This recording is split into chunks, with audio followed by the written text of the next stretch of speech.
Hola, qué alegría que estés aquí. Gracias por tomarte este momento para escuchar el mensaje del domingo en Comunidad Ancla. Oramos para que esta palabra te anime, te desafíe y te acerque un poco más a Jesús. Bienvenido.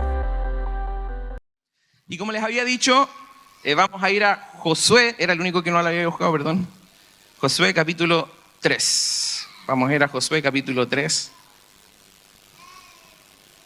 Si estamos juntos, vamos a leer del verso 1 en adelante. Dice: temprano a la mañana siguiente, Josué y todos los israelitas salieron de la arboleda de acacias y llegaron a la orilla del río Jordán, donde acamparon antes de cruzar. 3 días después, los jefes israelitas fueron por el campamento y dieron al pueblo las siguientes instrucciones. Cuando vean, mire la instrucción, cuando vean a los sacerdotes levitas llevar el arca del pacto del Señor su Dios, dejen sus puestos y síganlos. Dado que ustedes nunca antes viajaron por este camino, ellos los guiarán. Quédense como a 1 kilómetro detrás de ellos. Mantengan una buena distancia entre ustedes y el arca. Asegúrense de no acercarse demasiado. Entonces Josué le dijo al pueblo: purifíquense, porque mañana el Señor hará grandes maravillas entre ustedes. Por la mañana, Josué le dijo a los sacerdotes: levanten el arca del pacto y guíen al pueblo hasta el otro lado del río.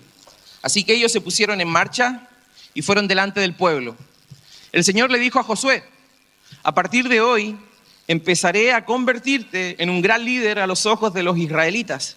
Sabrán que yo estoy contigo, tal como estuve con Moisés. Dale la siguiente orden a los sacerdotes que llevan el arca del pacto. Cuando lleguen a la orilla del río Jordán, den unos cuantos pasos dentro del río y deténganse allí. Entonces Josué le dijo a los israelitas: vengan y escuchen lo que dice el Señor su Dios. Hoy sabrán que el Dios viviente está entre ustedes. Sin lugar a dudas, Él expulsará a los cananeos, a los hititas, a los heveos, a los fereceos, los gergeseos, los amorreos y a los jebuseos de delante de ustedes. Miren, el arca del pacto, que pertenece al Señor de toda la tierra, los guiará al cruzar el río Jordán. Cierra sus ojos por un momento. Señor, clamamos tu presencia en esta mañana. Dios, despierta nuestros espíritus, despierta nuestra alma. Queremos comenzar este año en tu palabra, queremos comenzar este año cubriéndonos de tus promesas, de tu amor sobre cada uno de nosotros. Señor, clamamos tu visitación en el nombre de Jesucristo. Y la iglesia dice: amén, amén. Quiero poner un poco de contexto para aquellos que no pudieron estar con nosotros la semana pasada, porque esta es la continuación de la enseñanza del domingo pasado. El domingo pasado estuvimos hablando justamente de este pasaje que acabamos de leer, pero en un sentido, y el sentido tiene que ver con la consagración. El pueblo de Israel, dice la Escritura, que estaba a punto de ingresar al futuro, estaba a punto de ingresar a la tierra prometida. Este era el sueño de Dios para el pueblo de Israel. Cuando el Señor rescata y libera a Abraham, o lo llama a Abraham, le pone este sueño en su corazón: te voy a llevar a una tierra en la que vas a ser bendecido, en la que tus familias y tus generaciones van a ser bendecidas. De ahí en adelante, ese fue el sueño de Dios para la nación de Israel. Tener una tierra en la que fluía la leche y la miel. Por muchísimos años y por distintas razones, ellos estuvieron al borde de esa promesa. Con Moisés dice la Escritura que estuvieron muchísimos años y hubo una generación entera que no logró conquistar el sueño de parte del Señor, no por causa del Señor, sino por causa de la incredulidad del pueblo. Y hubo un momento en donde el Señor dijo: ok, no voy a ingresar con esta generación al sueño de Canaán, voy a ingresar con la siguiente generación. Y de esa siguiente generación, los únicos que quedaron de la generación pasada fueron Josué y fue Caleb. Fueron 2 hombres que tuvieron un espíritu diferente, al que el Señor los recompensa liderando al pueblo para ingresar a la conquista del territorio. Entonces dijimos que lo interesante de este primer mensaje del domingo pasado, lo interesante del mensaje era que Dios no les dio una estrategia militar para ingresar a la tierra y conquistarla. aun cuando esto era clave e importante, el Señor no parte de esa base. El Señor parte de la base de la purificación. Llama al pueblo y les dice lo siguiente en el versículo 5. Dice, purifíquense porque mañana el Señor hará grandes maravillas entre ustedes. Y dijimos la semana pasada que la palabra purificación es el símil de la palabra consagración en el Antiguo y en el Nuevo Testamento. Es la misma raíz. Y es interesante porque esta palabra no es una palabra que tiene que ver con una simple costumbre religiosa. Dijimos que esta palabra no es simplemente la forma en que la religión tiene control sobre la gente, porque hay algunos que dicen, ay, ahora que estás yendo a la iglesia, como que estás siendo diferente, estás viviendo de una manera distinta, y la gente dice, te lavaron el cerebro. Bueno, no solamente nos lava el cerebro el Señor, nos lava el corazón, nos lava el alma, nos limpia de manera completa y nos hace vivir de una forma diferente. Y si tú te das cuenta, este llamado a la consagración es un llamado que tiene que ver con amor. Y dijimos la semana pasada que es, comparativamente hablando, es justamente esa elección que a lo mejor si estás casado tú tuviste cuando pasaste adelante al altar y te comprometiste a guardar tu mirada para una sola persona, para guardar tu corazón para una sola persona. Nadie te estaba obligando, ese fue un acto voluntario e intencional en el que tú declaras abiertamente tu amor. Quiero vivir con esta mujer, con este hombre, hasta el último de mis días y voy a luchar para que ese pacto se cumpla. Es una decisión de consagración, me estoy consagrando para el otro. De la misma manera, cuando tú le entregas tu corazón a Jesucristo, el Señor comienza a hacer una obra profunda en tu corazón y esa obra profunda en tu corazón se llama dedicación o apartarte para Él, consagración. Te comienza a apartar y te comienza a dedicar para sus planes y para sus propósitos. Entonces es interesante que cuando el pueblo de Israel iba a ingresar a este futuro, el Señor no les pidió una estrategia militar, el Señor les dijo conságrense. Conságrense hoy porque yo mañana voy a hacer maravillas. Y dijimos entonces que la consagración es esa decisión voluntaria de amor previa para ingresar al futuro que el Señor tiene para cada uno de nosotros. Y lo que vamos a ver hoy día son dos llamados más que nosotros podemos encontrar en las Escrituras con respecto a cómo ingresar al futuro que el Señor tiene con cada uno de nosotros. Entonces, lo primero que nosotros podemos identificar en este pasaje, y hoy día voy a ir un poco más acelerado porque tenemos otras cosas más que ministrar, Santa Cena, primicias, vamos a estar orando por esto.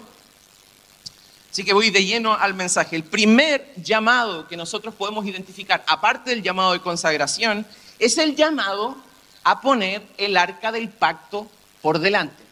Yo sé que algunos quedaron con signo de interrogación preguntándose qué es el arca del pacto, eso lo vamos a conocer, lo vamos a entender. Pero dice lo siguiente en el versículo 3. Dice, cuando vean a los sacerdotes levitas llevar el arca del pacto del Señor su Dios, dejen sus puestos y síganlos. En otras palabras, la instrucción que recibe Josué de parte del Señor era, lo primero que va a ingresar, lo primero que va a ir adelante, lo primero que les va a hacer avanzar, es cuando ustedes logren ver el arca del pacto. Entonces la pregunta que podríamos hacernos es la pregunta ideal. ¿Qué era el arca del pacto, cierto? Algunos se preguntarán, ¿qué es el arca del pacto? Y te lo quiero explicar de manera resumida. En Éxodo capítulo 25, el Señor lo que va a hacer es llamar al pueblo de Israel a construir un tabernáculo. Este tabernáculo era una especie de tienda que se iba moviendo de lugar en lugar. Recuerden que ellos estaban en un peregrinaje por el desierto. Por lo tanto, no podían tener un templo físico, pero ellos tenían un tabernáculo. Y ese tabernáculo, vuelvo a insistir, era como una tienda, como un templo que se podía mover en la medida de que ellos iban avanzando. Entonces, cada vez que ellos se movían de un sitio a otro, ellos colocaban el tabernáculo en el centro del corazón del pueblo. Esa era la intención de Dios. Él quería habitar en el medio, Él quería ser el centro de la atención de todos ellos. Y nosotros sabemos que en este tabernáculo existía este cofre, que era el arca del pacto, que era un cofre hermoso de una madera preciosa, estaba enchapado en oro, literalmente enchapado en oro, pero lo más importante no era la apariencia externa, lo más importante era lo que este cofre contenía, el arca del pacto contenía. Por lo tanto, el arca del pacto para el pueblo de Israel, antes de decirte qué cosas contenía, el arca del pacto para el pueblo de Israel era la representación de la presencia de Dios. Entonces, cada vez que ellos se movían, Ellos se movían con la presencia de Dios en el centro, que es un principio que la Biblia sigue respaldando en el Nuevo Testamento. Cada vez que tú hagas algo, pon al Señor delante, pon al Señor detrás, pon al Señor en el centro, pon al Señor en tus costados, porque si lo haces de esa manera, puede ser que a tus ojos las cosas no vayan bien, pero hay un plan detrás de todo, porque el Señor está contigo y Él no te va a dejar caer. Alguien dígame. Por lo tanto, el arca del pacto era un cofre sagrado que representaba la presencia de Dios, pero no solamente tenía esta apariencia hermosa, sino que ¿qué cosas contenía? Porque el arca quería transmitir un mensaje. Contenía 3 cosas importantes. Lo primero que contenía era la ley de Moisés, los mandamientos. Entonces, dentro de este cofre sagrado que representaba la presencia del Señor para el pueblo de Israel, había dentro de este cofre las tablas de la ley, que era el recordatorio de que el pacto del Señor no cambia independiente a los procesos que el pueblo de Israel estuviese viviendo. El pacto del Señor seguía estable, seguía fijo, seguía potente, porque lo que le había prometido a Abraham, Él lo iba a cumplir con las generaciones de Abraham. En otras palabras, también era un recordatorio para decirle al pueblo de Israel: cuando el arca del pacto vaya pasando por el Jordán, ustedes tienen que mirar y recordar que no fueron llamados a vivir como las demás naciones, no fueron llamados a actuar como las demás naciones, ni a pensar como las demás naciones.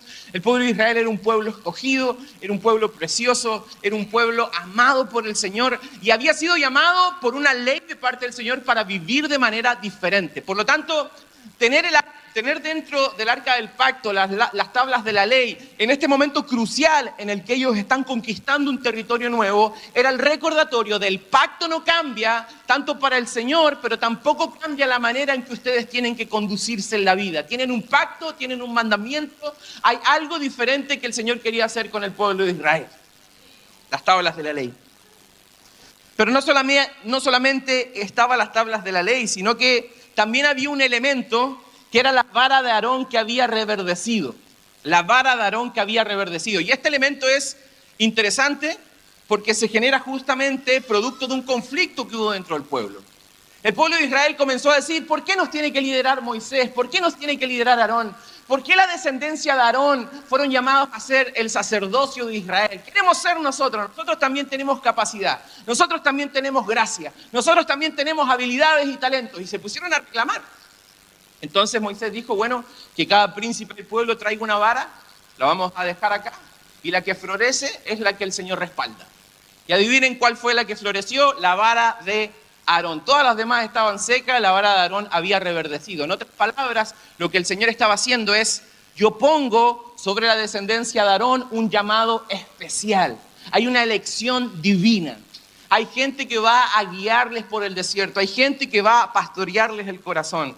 Por lo tanto, esta vara de Aarón que reverdecía era la elección soberana de Dios sobre la vida de Aarón, sobre su descendencia, dándoles a entender al pueblo que el liderazgo no era humano, sino que tenía que ver con un designio divino. Había un llamado de parte del Señor sobre ellos. Y lo tercero que contenía el arca del pacto era el maná. Este sí lo conocemos más, ¿cierto? El maná que había descendido del cielo para el pueblo de Israel, trayendo el sustento y la provisión que ellos necesitaron en el momento justo. Este era el recordatorio para decirle al pueblo de Israel: cuando ustedes vayan ingresando a este territorio nuevo, inexplorado para ustedes, cuando ustedes estén conquistando sus sueños, sepan que el mismo Señor que les ha provisto en el desierto es el mismo Señor que les va a proveer en la tierra prometida. No se jacten de decir: este es el fruto de nuestro esfuerzo. Tienen que aprender a decir: esta es provisión del Señor. ¿Amén? Es provisión de parte del Señor. Por lo tanto, es interesante porque ellos están a punto de conquistar una tierra. Ellos seguramente estaban en su corazón con incertidumbre por lo que iba a pasar. Tenían un llamado de parte del Señor a la consagración, pero de repente el Señor coloca otra norma delante de la conquista. Van a caminar detrás del arca del pacto, porque el arca del pacto es la representación de la presencia de Dios. Yo te quiero decir hoy día una cosa a ti. Si tú estás pensando en un futuro sin Dios, escúchame algo, te puede ir bien, pero tu interior se va a desgarrar por completo. Estéticamente a lo mejor la gente puede decir: esa persona está bien, pero interiormente no. Y lo que más le importa al Señor es tu corazón, no es lo que tú conquistas por fuera, sino que lo que permite es que el Señor conquiste por dentro. Eso es lo que el Señor desea hacer en tu vida. Por lo tanto, de aquí, ingresando a este 2026, te quiero pedir, por favor, como pastor, incluye a Dios en tus planes. No tomes decisiones sin preguntarle cuál es su voluntad. El Señor está disponible para hablarnos a cada uno de nosotros. Romanos capítulo 12, versículo 1 al 2 dice que no se acomoden a este siglo ni al pensamiento de este siglo, sino que por medio de comprobar, por medio de probar, ustedes van a comprobar la buena voluntad de Dios, que es agradable, que es justa, que es perfecta, que es santa, que es buena para tu vida. Por lo tanto, escucha esto. Si tú estás pensando en tirar líneas con respecto a tus planes, o si ya te sentaste con tu familia y dijiste, este año vamos a conquistar esto, vamos a conquistar lo otro, está perfecto, pero si Dios no estuvo incluido dentro de sus planes, te quiero pedir que te detengas y le digas al Señor, Señor, yo quiero vivir para tus planes, para tus propósitos, dime qué cosas puedo hacer por ti y para ti. Por lo tanto, Dios le está pidiendo que pongan al frente el arca del pacto, porque no puedes ingresar a un futuro de parte de Dios con la medida de tus fuerzas. No puedes ingresar a un futuro de parte de Dios con la medida de tu capacidad. No puedes ingresar al futuro que el Señor tiene preparado contigo con la estatura espiritual que has tenido hasta el momento. El Señor aquí pone una presión sobre nosotros. Recuerda que la semana pasada yo te dije que existía esta tensión en las Escrituras, en donde el Señor te dice, yo quiero hacer maravillas, pero tú tienes que purificarte. En otras palabras, el Señor dice, yo quiero hacer milagros en tu vida, pero lo que yo te estoy pidiendo es que des pasos de fe. Yo te estoy pidiendo que arriesgues un poco más por mí. Yo te estoy pidiendo que te saques la chapa de agente secreto cristiano en tu escuela y que los demás puedan saber quién tú eres, cuál es tu fe. Que tus compañeros del trabajo puedan saber a qué Dios sirves. Que la gente no pueda ver dobleces en nuestro corazón, sino que se encuentre con corazones puros, no perfectos, puros, que se esfuerzan por vivir para el Señor cada día. Por lo tanto, no puedes introducirte en el futuro de Dios con la medida de tus fuerzas. Cuando vas a ingresar a algo nuevo, el Señor te dice, te voy a levantar un poco el nivel, voy a levantar un poco el estándar, te tienes que purificar, te tienes que consagrar como una decisión de amor por mí y aparte tienes que poner mi presencia delante. Escucha esto. Para Josué, esto era un eco, una repetición de lo que él había visto en la vida de Moisés, y lo estuve predicando a finales del año pasado. Y algunos a lo mejor dicen, pastor, pero ¿por qué tanta insistencia en esto? Recuerda a Moisés, ¿cierto? Cuando el Señor le dice, te voy a dar todo para conquistar, pero voy a enviar un ángel contigo. Yo no voy a ir contigo. ¿Qué dice Moisés? Si tu presencia no va conmigo, no me saques de este lugar. Yo prefiero morir en el desierto, pero con tu compañía, que vivir en una mansión sin tu presencia. Eso es lo que dice Moisés. Por lo tanto, esto es un eco de lo que Josué ya había recibido y había visualizado en el líder anterior. Él sabía que Moisés cargaba un amor por la presencia de Dios que estaba por encima de sus deseos terrenales, que estaba por encima de los sueños de conquista. Por lo tanto, cuando el Señor le está diciendo a Josué, tienes que poner la presencia de Dios delante, Josué seguramente recibe esto en su espíritu y entiende de que la presencia del Señor tiene que ir siempre a su lado y delante de él, de lo contrario es imposible conquistar. Por lo tanto, en nuestras familias, ¿qué significa esto? ¿Qué significa poner el arca delante? Significa hacer de su presencia nuestro centro. Significa hacer de nuestra fe obediencia. Significa hacer de nuestro amor consagración constante. Significa ponerlo en el centro de nuestras decisiones. Significa hacerlo nuestra prioridad y nuestro valor. Significa que, así como tenemos un tiempo familiar para ver una serie preferida, una película favorita, significa también que tenemos que hacer el espacio para que nuestros hijos crezcan alrededor de la presencia del Señor. Significa que nuestra Biblia no tiene que estar abierta en el Salmo 91 porque no va a espantar demonios ni espíritus malignos. Sáquele el polvo y comienza a leerla para que la presencia del Señor se haga real en su vida.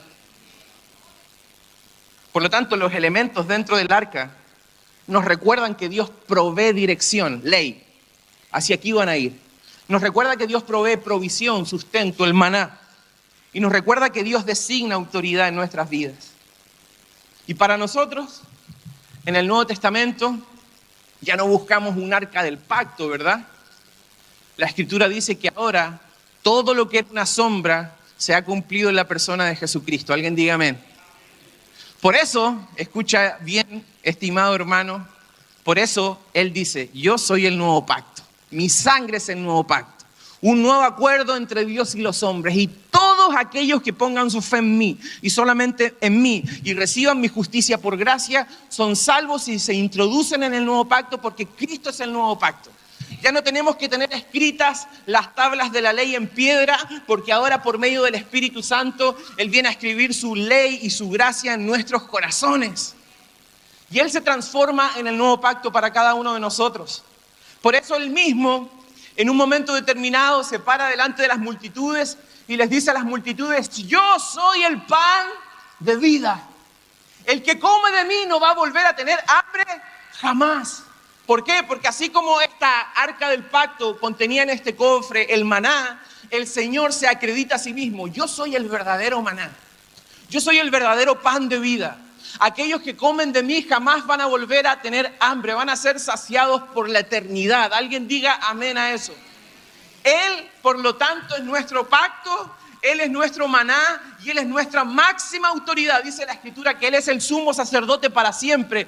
E ingresó en el tabernáculo del cielo, dice el escritor de Hebreos. E ingresó en el tabernáculo de Hebreos para presentar sus marcas en sus manos y sus pies. Y para decir, este es mi pueblo, ha sido adoptado por mí y no los voy a abandonar nunca. Alguien diga amén a eso.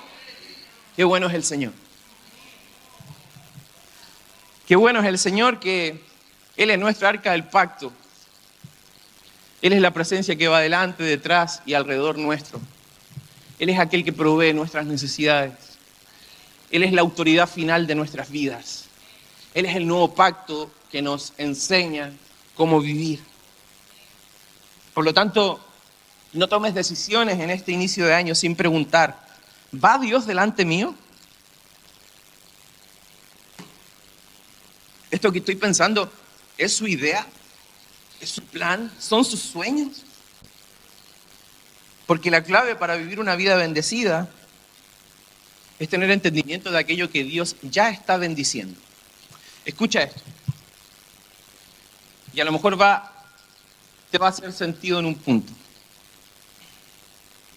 Muchas crisis no son falta de fe. Muchas crisis no vienen por falta de fe, ni siquiera por falta de amor, ni siquiera por falta de pasión por el Señor. Hay muchas crisis que tienen que ver con la falta de entendimiento con respecto a los diseños de Dios. A los diseños de Dios. Porque a veces nosotros queremos que Dios bendiga algo que no está dentro de su diseño. ¿Qué es lo que el Señor bendice? Esa es la pregunta que deberíamos hacernos cuando leemos las Escrituras. ¿Qué es aquello que el Señor bendice? Y tú vas a encontrar las respuestas en la medida de que vas viendo las Escrituras. ¿Qué es lo que Dios bendice? Dios bendice la integridad. No puedes ser prosperado en los términos divinos si estás constantemente con falta de integridad en tu vida laboral. ¿Qué es lo que Dios bendice? Dios bendice la familia. Dios bendice el matrimonio. Dios bendice la crianza llena de fe. Esas son las cosas que el Señor bendice. ¿Qué el Señor bendice? Bendice a la gente que hace discípulos, porque eso es parte de su diseño. Bendice a la gente que sirve, bendice a la gente que es compasiva, bendice a los que son limpios de corazón. El Señor bendice a los que lloran porque serán consolados. El Señor bendice a los que tienen hambre y sed de justicia porque serán saciados. El Señor bendice en términos que nosotros muchas veces no estamos viviendo. Por lo tanto, no puedes esperar una bendición de parte del Señor a un diseño que Él no ha construido, a un diseño que Él no ha liderado. Muchas veces tú quieres que el Señor te bendiga cuando estás en desorden. Yo sé que esta es una palabra un poco dura para algunos, pero cuando tú estás en desorden, tú recibes gracia, recibes misericordia, recibes perdón. Pero hay veces en el que el Señor tiene que limitar su bendición sobre ti, no porque Él lo quiera, sino porque tú estás en desorden. Y si Él te entrega algo que va a ser de bendición para tu vida y tú no tienes la madurez necesaria para desarrollarlo en su plan y en su propósito, eso mismo que el Señor te entrega puede transformarse en una destrucción para tu vida. Quizás ese trabajo que le has estado pidiendo al Señor, Señor, yo quiero este trabajo, porque ese trabajo me va a dar este nivel de vida, este sueldo, y a lo mejor voy a poder optar para muchas cosas que quiero, y voy a viajar por el mundo. El Señor te está diciendo, no, porque cuando te lo dé, te vas a apartar de mí y vas a pensar que todo lo que tienes tiene que ver con tu capacidad y tu mérito, por lo tanto no estás preparado. ¿Hay algún papá que le ha dicho eso a su hijo? Yo te lo quiero dar, pero aún no. ¿Todavía? No, y hay muchos creyentes que viven en el todavía no. Todavía no. Lo quiero hacer contigo, sí, pero todavía no. Todavía no tienes la madurez y el carácter desarrollado. No estamos hablando de perfección, recuerden la semana pasada. Estamos hablando de una decisión estable por seguir al Señor de manera intencional.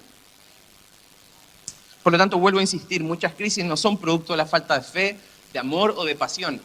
Son producto de falta de entendimiento con respecto al diseño de Dios. Por lo tanto, una buena manera de introducirme en la bendición de Dios es preguntarme, vuelvo a insistir, ¿qué está bendiciendo el Señor? ¿Qué diseños Él bendice? Porque quiero introducirme en su diseño, quiero traerlo a Él, a mis planes. Quiero yo involucrarme en sus planes. Alguien dígame a eso. Por lo tanto, si vamos a avanzar, necesitamos la presencia del Señor delante. Necesitamos la presencia del Señor delante. Necesitamos a Jesucristo como nuestro pan de vida, como nuestra autoridad y como nuestro pacto. Pero después de eso, viene un segundo llamado. Y creo que este segundo llamado es especialmente particular para todos los que están en este lugar y que lideran su casa. Así que toma atención a lo que voy a compartir. Dice la Escritura lo siguiente en el versículo 11. Dice, miren, el arca del pacto pertenece al Señor de toda la tierra. Los guiará al cruzar el río Jordán. Elijan ahora 12 hombres de la tribu de Israel, uno de cada tribu. Los sacerdotes llevarán el arca del Señor, el Señor de toda la tierra. En cuanto sus pies toquen el agua, la corriente de agua se detendrá río arriba, y el río se levantará como un muro. ¿Cuándo se iba a detener el agua? En cuanto sus pies toquen el agua. Entonces los israelitas salieron del campamento para cruzar el Jordán, y los sacerdotes que llevaban el arca del pacto iban delante de ellos. Era la temporada de la cosecha y el Jordán desbordaba su cauce. Un detalle no menor, ¿cierto? El Jordán estaba desbordado. ¿A dónde quedé? ¿Versículo 15? Ok, 16 dice, el agua que venía del río arriba dejó de fluir y comenzaron a amontonarse a una gran distancia de allí. A la altura de una ciudad llamada Adán, desembocó en el Mar Muerto, hasta que el lecho del río quedó seco. Después, todo el pueblo cruzó cerca de la ciudad de Jericó. Mira el versículo 17. Mientras tanto, los sacerdotes que llevaban el arca del pacto del Señor se quedaron parados en tierra seca, en medio del lecho, mientras el pueblo pasaba frente a ellos. Los sacerdotes esperaron allí hasta que toda la nación de Israel terminó de cruzar el Jordán en tierra seca. Este segundo llamado es importante. A ver si Jaime me puede ayudar. Ya estoy finalizando. Este segundo llamado es importante porque hay un detalle relevante. El detalle relevante es lo siguiente. ¿Cuándo el Señor abrió el río? ¿Cuándo el Señor abrió el río? Cuando los sacerdotes estaban afuera clamando, Señor, por favor, detén el río. Señor, por favor, trae un milagro, haz una maravilla y detén el río. El río no se detuvo cuando los sacerdotes estaban en la orilla. El río se detuvo cuando los pies de los sacerdotes tocaron el agua. Cuando los sacerdotes tocaron el agua. Y uno se pregunta, ¿por qué? ¿Por qué el Señor simplemente no pudo hacerlo como estilo Moisés que levantó la vara? ¿Alguno recuerda ese milagro, no? Levanta la vara y el mar se abre. ¿Por qué no lo pudo hacer de ese modo? Porque el Señor quería transmitirles una idea al pueblo de Israel. El Señor quiere transmitirles la idea de que muchos milagros van a acontecer cuando tú des pasos de fe en la situación que estás viviendo. No puedes esperar que todo esté cómodo, que todo esté en paz, que todo esté en felicidad para comenzar a dar pasos de fe para el Señor.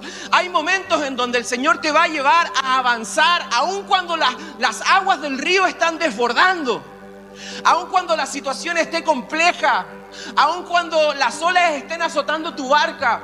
Recuerda que cuando Jesucristo venía caminando sobre las aguas, las Escrituras señalan que los discípulos dentro de la barca, lo primero que dijeron que fue un fantasma, ¿cierto? Tuvieron miedo de lo que estaban experimentando, porque no era normal que una persona o un ente caminara sobre las aguas. Pero cuando se fue acercando, ¿saben lo que dijo Jesucristo? No tengan miedo, cobren ánimo, yo soy.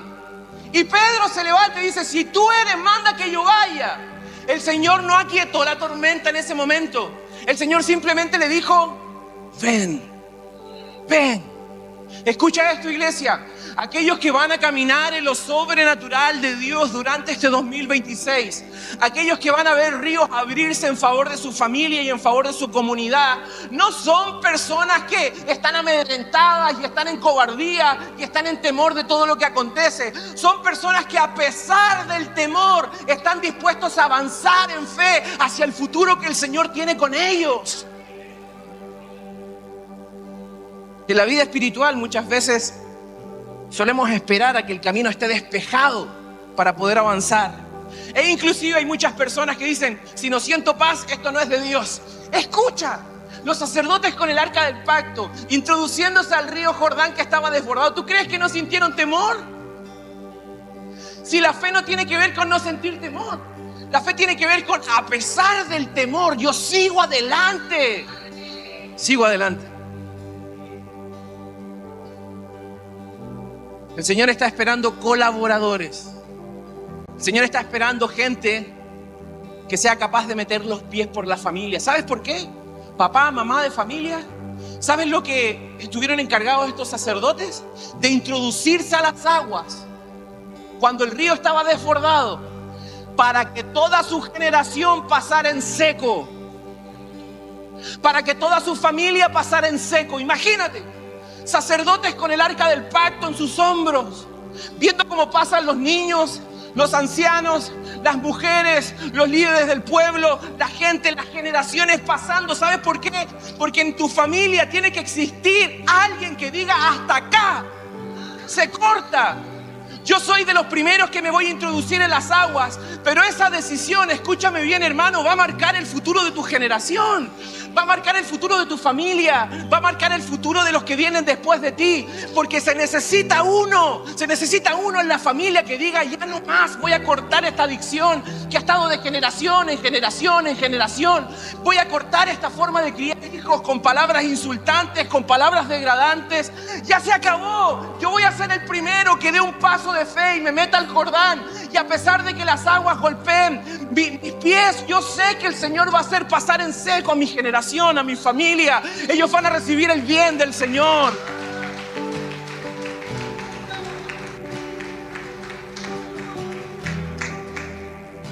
El detalle que se repite en el texto dice: los sacerdotes llevaban el arca del pacto, estuvieron en seco y permanecieron firmes.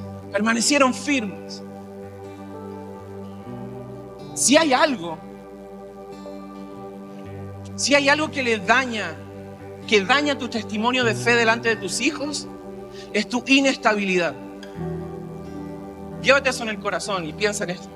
Lo que daña el corazón de tus hijos es tu inestabilidad en la fe. Un día quieres conquistar el mundo, al otro día estás maldiciendo tu vida. Un día estás diciendo yo quiero servir al Señor y al otro día estás hablando mal de otro hermano. Un día dices, Señor, yo quiero conquistar lo que tú tienes para ti, pero al otro día cedes a la tentación. Lo que eso hace es fisurar la fe de tus hijos. Por eso la Escritura señala de que los sacerdotes estuvieron firmes. Y estar firmes tiene que ver con permanecer de pie, no retroceder, resistir la presión, sostener una posición de manera prolongada. En otras palabras, escucha bien, hermano, esto no tiene que ver con emociones pasajeras. Esto tiene que ver con una decisión de tu corazón en la que tú dices: Señor, yo realmente este 2026 lo quiero vivir para ti, para tu gloria. Y quiero que esa presencia afecte a mis hijos. Quiero transformarme en el padre que tú sueñas, en la madre que tú sueñas, en el líder que tú sueñas, en el pastor que tú sueñas. Señor, no en mi capacidad, sino en tu capacidad. No en mi mérito, sino en lo que tú hiciste por mí, para llenarme de tu espíritu y hacer lo que tú me pidas que yo haga. Estar firmes no es un detalle de la narrativa. Es una revelación del tipo de fe que Dios utiliza para que otros puedan cruzar a su futuro. No es solamente un detalle hermoso, sino que es el tipo de fe que Dios usa para que otros puedan pasar, permanecer.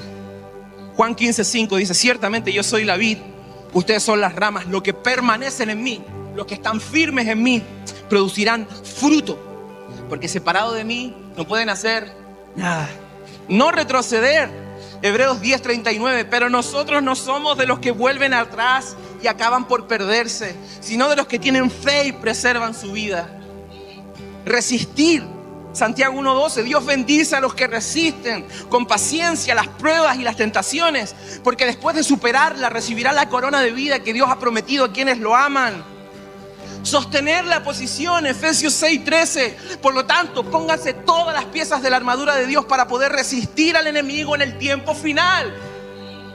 Por lo tanto, estar firmes no es solamente una consideración para los creyentes del Antiguo Testamento. Estar firmes también tiene que ver con nosotros.